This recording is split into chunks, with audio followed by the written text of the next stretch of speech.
Welcome to doctor மைத்லிஸ் music therapy channel. இன்றைய பதிவிலையும் mental hygiene and positive thinking என்ற தலைப்பில் சில செய்திகளை நம்ம பகிர்ந்துக்கலாம்.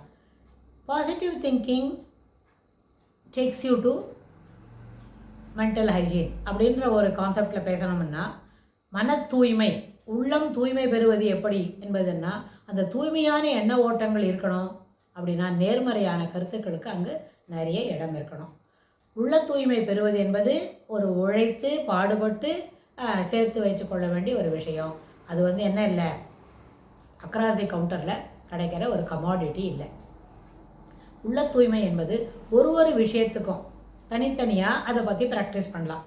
ஒரு ஹோம் மேக்கர் ஒரு ஹவுஸ் ஹோல்டு கோர்ஸ் செய்கிறாங்க அப்படின்னா அந்த விதத்தில் அங்கே தூய்மையாக அங்கே இருக்கிற க்ளீனிங், டஸ்டிங் அதெல்லாம் உண்மையாக செய்கிறது. அப்புறம் வாஷிங் த க்ளோத்ஸ் அங்கே உண்மையாக பண்ணுறது, அழுக்கே போகாமல் துவைச்சிட்டு துவைத்ததாக சொல்கிறது. ஆனால் இப்போ இதுக்கெல்லாம் ஒரு என்ன அட்ரிபியூஷனோ ஒரு ஆக்டிவிட்டியோ வேண்டாம். இது எல்லாத்துக்கும் மெஷின் கிடைக்கிறது. அந்த மெஷின் சுத்தமாக செய்து கொடுக்கும். Washing the utensils it is not at all an issue. அதை நம்ம என்ன பண்ணலாம், அதுக்கு உண்டானவளுக்கு டிஷ் வாஷரில் போட்டு க்ளீனாக சுத்தமாக வாஷ் பண்ணிடலாம். அதே மாதிரி to wash the clothes same என்ன, அதுக்கு ஒரு கேட்ஜெட் இருக்குது, அந்த ஒரு மெஷின் இருக்குது, அதுக்கு ஒரு டைம் போட்டு ஃபிக்ஸ் பண்ணிட்டா இதுக்கு தகுந்த மாதிரி அந்த க்ளீனிங் சூப்பரான அளவில் செய்து முடிக்க முடியும். ஆனால் அதர் ஆக்டிவிட்டீஸ், பேசுறது, பழகிறது, நடை உடை பாவனைகள், நம்மளோட என்ன ஒரு டைம் ஷெட்யூல்குள்ளே சிலதெல்லாம் பண்ணுறது, டைம் மேனேஜ்மெண்ட், அது எல்லாத்துக்கும் தூய்மையான எண்ண ஓட்டங்கள் இருக்கணும். அதில் எந்த விதமான பெசறு இருந்தாலும் அது என்ன பண்ணாது, நம்மளோட அந்த தூய்மையா அப்படின்ற அந்த வார்த்தைக்கு அங்கங்கே ஒரு தெரியல இருக்கும், பிளாக் டாட்ஸ் இருந்துகிட்டே இருக்கும்.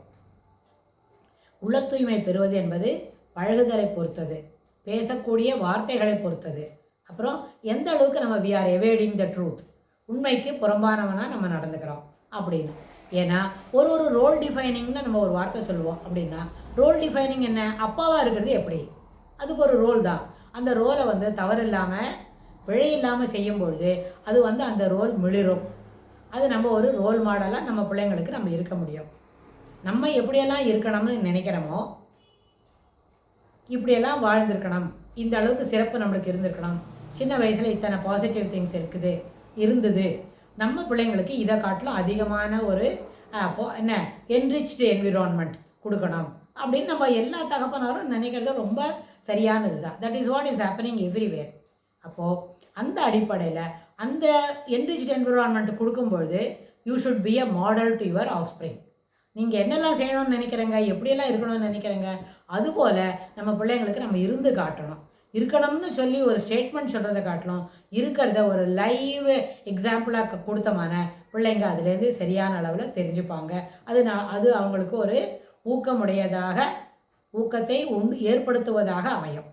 அதுக்கப்புறம் சில நேரத்தில் பிள்ளைங்களுக்கு அவங்களோட சேர்ந்து அவங்களும் சில வேலைகளாக செய்யணும் அப்படின்னு சொன்னால் அதை எப்படி செய்யறது, how to complete the work அப்படின்னு சொல்லி கொடுத்துட்டா அதுவே போதும். ஏன்னா அவங்களுக்கும் ஒரு தனிப்பட்ட முறையில் சில ஐடியாலாம் இருக்கும், அதை அவங்க செயல்படுத்துறதுக்கு அது ஒரு வாய்ப்பாக முடியும். இப்படி தான் முடிக்கணும்னு சொல்லாமல் முடிக்கிறதுக்கு இதெல்லாம் இப்படி படித்து end product should be like this அப்படின்னா தே வில் ப்ரிப்பேர் சம்திங், ஒரு யூனிக்கான ஒரு விஷயத்தை ஒரு வழிமுறையை அவங்க கண்டுபிடிப்பாங்களா இருக்கும். அதுக்கு நம்ம we should give an opportunity and room to explore things அப்படின்றத அவங்களுக்கு ஒரு வாய்ப்பு கொடுக்கணும். அடுத்தது இந்த 2 விஷயத்தை நம்ம செய்துட்ட பிறகு அவங்களுக்கு ஒரு நேரம் என்ன ஆகும், நிறைய விஷயங்களை புது மாதிரி செய்யறதுக்கு தோணும். ஆனால் ஒரு சில சமயத்தில் அவங்களால கம்ப்ளீட் பண்ண முடியல, பிள்ளைங்களுக்கு they are finding it be difficult, இல்லை வேறு விதமான கொஞ்சம் தவறுதலாக அவங்க நடத்தி முடிச்சுட்டாங்க அப்படின்னு சொன்னால் அதுக்காக பிள்ளைங்களை கோவிக்க வேண்டிய அவசியம் இல்லை.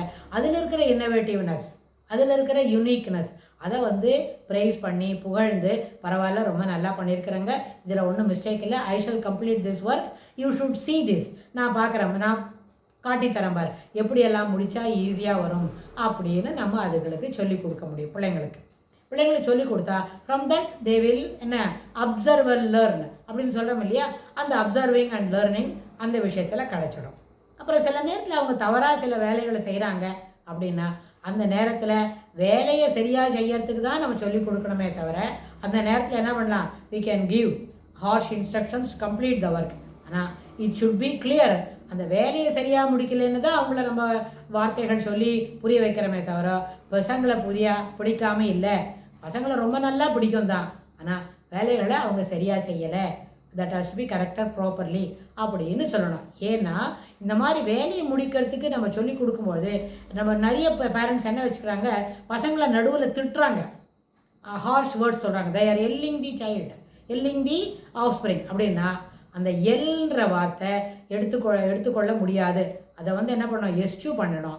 இன்ஸ்டட் நீங்கள் சரியாக படிக்கலை தங்கம், ஹோம்ஒர்க் எழுதணும், ஹேண்ட் ரைட்டிங் முடிச்சுடுங்க அப்படின்னு தான் சொல்லிக் கொடுக்கணுமே தவிர n number of times to the power of n to the power of nன்றது 1 million நம்பர் இருந்தால் கூட பொறுமையாக அத்தனை தடவை சொல்லிக் கொடுக்க தான் வேணுமே தவிர நடுவில் ஹார்ஷ் வேர்ட்ஸ் யூஸ் பண்ணுறதை தவிர்க்கணும்.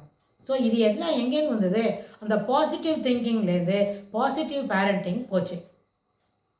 இந்த மாதிரி பாசிட்டிவ் பேரண்டிங் போயிட்டு டெவலப் பண்ண குழந்தையாக இருந்தால் அந்த பசங்க எப்படி ஆகும், அடோலசன்ஸ் வருவாங்க. அப்போவும் தான் செய்கிற தவறுகளை தான் திருத்திக்கணும், தன்னையே அப்பாவுக்கு ரொம்ப பிடிக்கும் அப்படின்னு இருக்கணும். ஒரு சில நேரத்தில் இந்த அடோலசன்ஸில் வரும்பொழுது அவங்க என்ன பண்ணுவாங்க, இந்த கேட்ஜெட் முன்னாடி 1 மணி நேரம் உட்காந்துருப்பாங்க, டெலிவிஷன் முன்னாடி ஒரு 2 மணி நேரம் உட்காந்துருப்பாங்க. அப்புறம் குளிக்க சொல்லி என்ன பர்சனல் ஹைஜீன், ஃப்ரெஷ்னஸ் அதை பற்றி சொன்னால் அதை காதிலே வாங்க மாட்டாங்க. நம்ம சொல்கிற லாங்குவேஜே அவங்களுக்கு புரியல போல் they will be sitting idle அப்படிலாம் இருக்குன்னு சொன்னால் இதெல்லாமே பாசிங் க்ளவுட்ஸ் தான். என்ன பண்ணோம், இந்த விஷயங்கள்லேருந்து அவங்க மாறி வெளியில் வரத்துக்கு வாய்ப்பு உண்டு அப்படின்ற நல்ல நம்பிக்கை வளர்த்து பிள்ளைங்களை குளிக்கிறதுக்கு ஆக்டிவிட்டி பண்ணுறதுக்கு கோடு பண்ணினா போகிறோம். ஸோ இந்த அளவுக்கு பாசிட்டிவ் பேரண்டிங் டெவலப் பண்ணிட்ட பிறகு அது பாசிட்டிவ் திங்கிங் இருக்கும். பாசிட்டிவ் திங்கிங் இருந்தால் என்ன, it leads you to the mental hygiene, உள்ள தூய்மைக்கு அது கொண்டு போய்விடும். உள்ள தூய்மைக்கு வரும்பொழுது செய்திகளுக்கு வரக்கூடிய எண்டு ரிசல்ட் இருக்கு, நம்ம செய்கிற செயல்கள் இருக்குது, செயல்களுக்கு எண்டு ரிசல்ட் வரும். அப்படின்னா அந்த எண்டு ரிசல்ட்டை சரியான அளவில் ஏற்றுக்கணும்.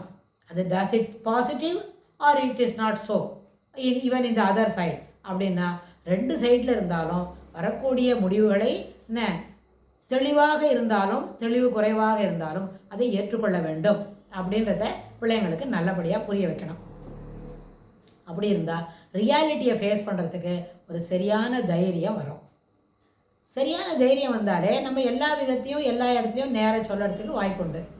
அப்போ சொல்லிட்டாலே என்ன பண்ணுவாங்க, அது ஓஹோ இப்படி தான் சொல்கிறாங்க போல, is planning like this, okay Raja you doesn't have this, இதுக்கு ஆப்பர்ச்சுனிட்டி இருக்காது, try to change yourself அப்படின்னு நம்ம பிள்ளைங்களுக்கு சொல்கிறதுக்கு வாய்ப்பு கிடைக்கும்.